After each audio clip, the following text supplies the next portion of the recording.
Hi everyone, it's Tanya Toledano from MontrealMom.com. It's been a couple of weeks. I'm sorry I have been absent. Anyway, I'm going to start today's live for 5 by talking about the fact that it's Emergency Preparedness Week. It's a little ironic, to be honest, given everything that's going on and how so many people are affected. Not far from me in Pierrefonds, so many families are affected, friends are affected, and I found it just crazy that this is Emergency Preparedness Week. So in any case, I was planning to share with you, my blog post is written, it's going live a little bit later today. I have to add my pictures. I've been a little bit delayed.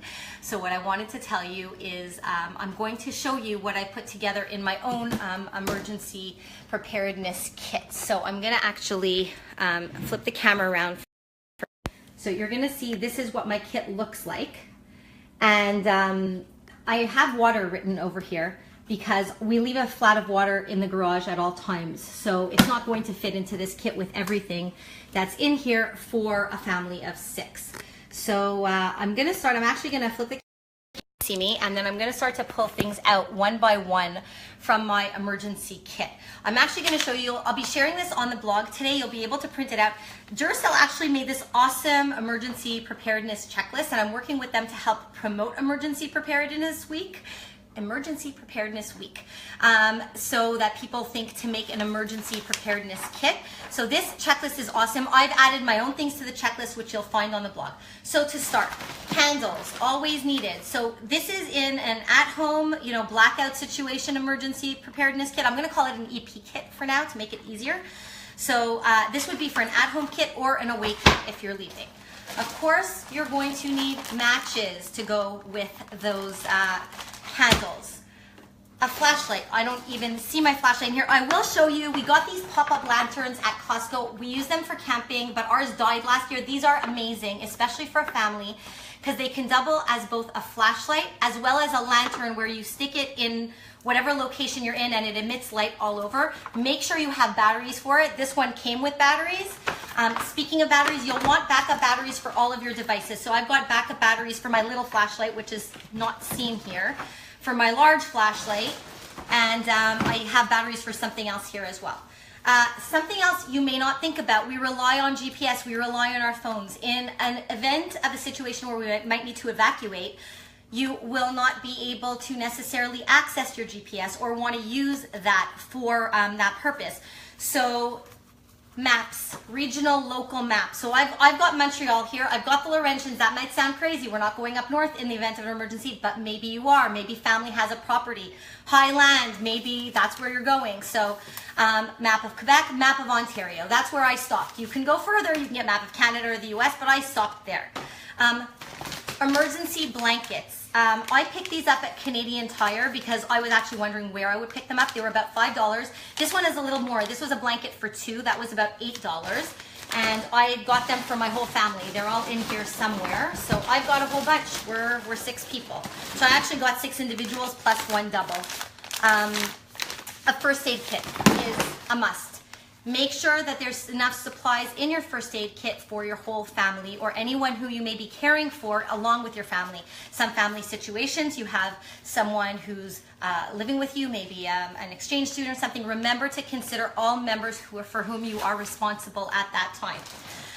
Okay, a whistle, something I did not think about, which actually came to me from that awesome Duracell list. A whistle, to be able to attract attention to yourself, to be heard in case you are in a location where there's a lot of noise or where you may not be heard. So this is a very important thing. Old school people, transistor radio. This is mine.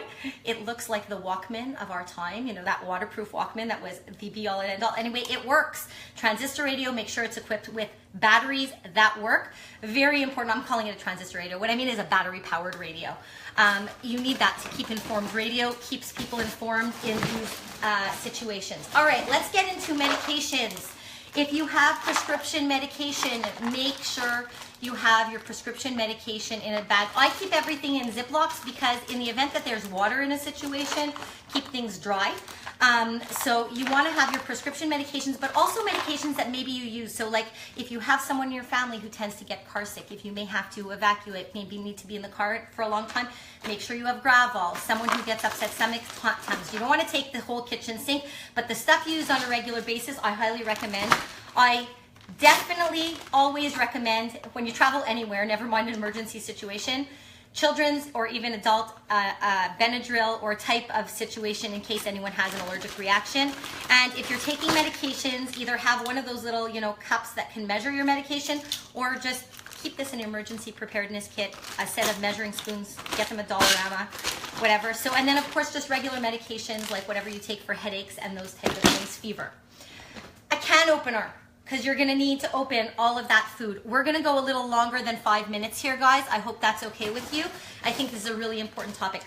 While we're talking about medications, I'm gonna say if someone wears contact lenses, make sure you keep some in here. You're gonna wanna go into your kit every couple of months and make sure you take out what's about to expire, replace it with fresh, so it doesn't go to waste. You don't wanna waste money, but you do want to be prepared.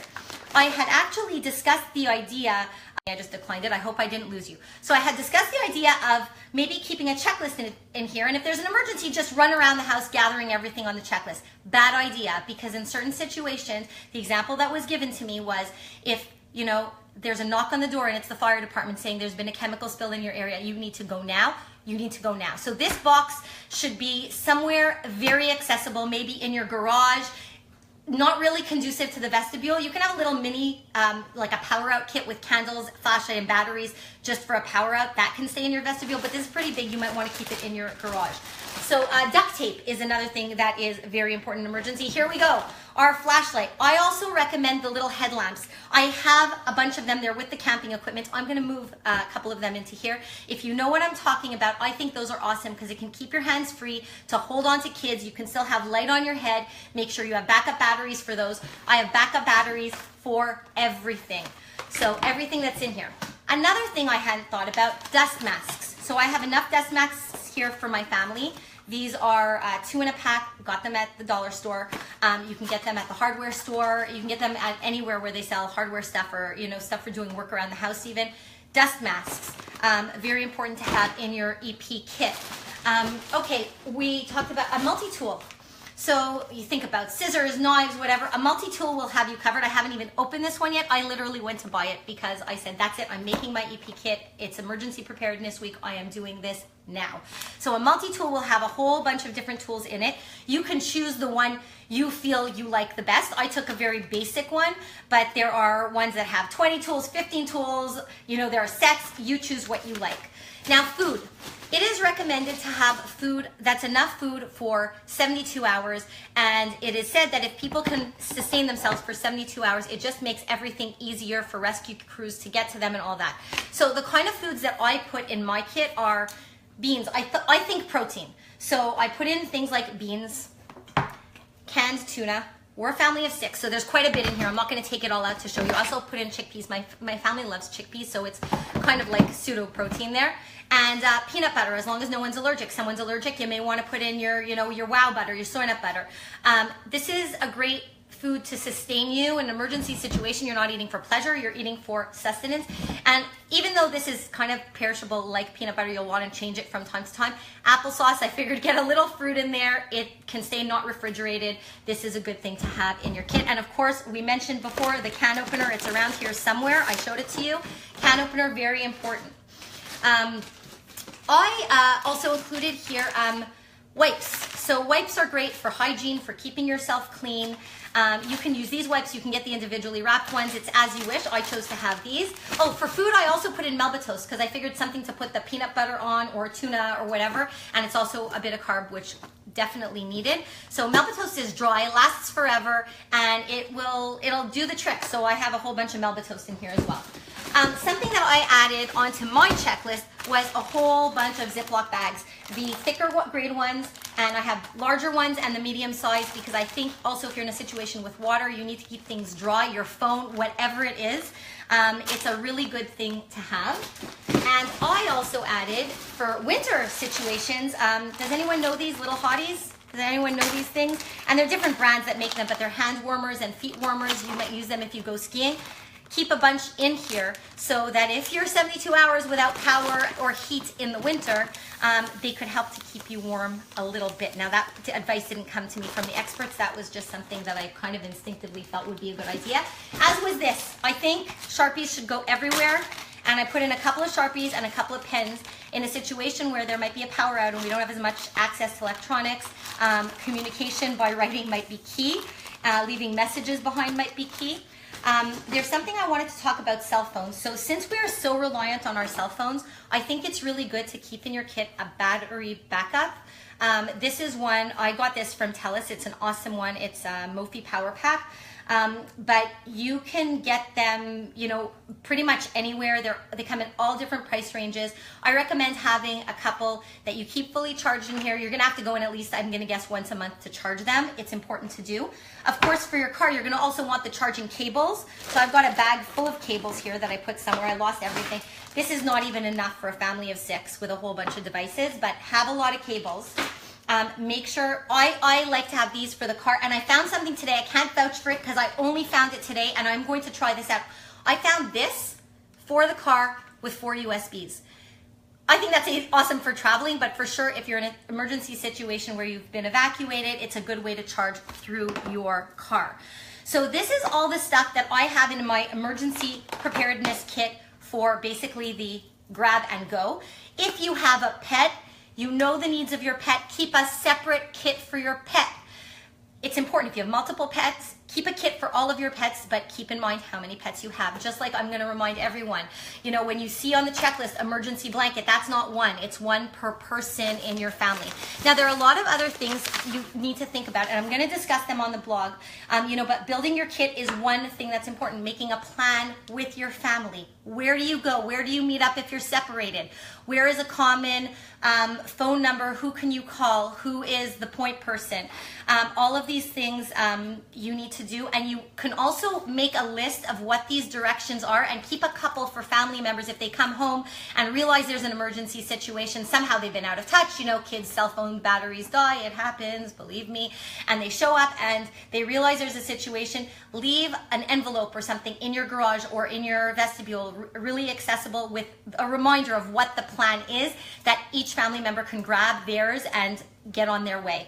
Oh, I did not include this in my kit. You should have cash in here. Keep an envelope or a Ziploc with cash in situations where there's no power. It may become difficult to pay by credit card. You need things. You need to be on your way. Do not forget the water. Just because I haven't shown it, I'm reminding you, it is right here on the top of my you're seeing it in reverse, sorry, but it's on the top of my kit, so you remember to go grab that flat of water from your garage as you are leaving the house. So I hope this has been helpful for you. Everything is going, I just realized my box is broken. I'm gonna have to switch that. I hope this has been helpful for you. I will be sharing it also on my YouTube channel, and there will be a more extensive blog post with the whole checklist that you can print out from Duracell, as well as my add-ons to the checklist. That's gonna be published in the next 15-20 minutes or so.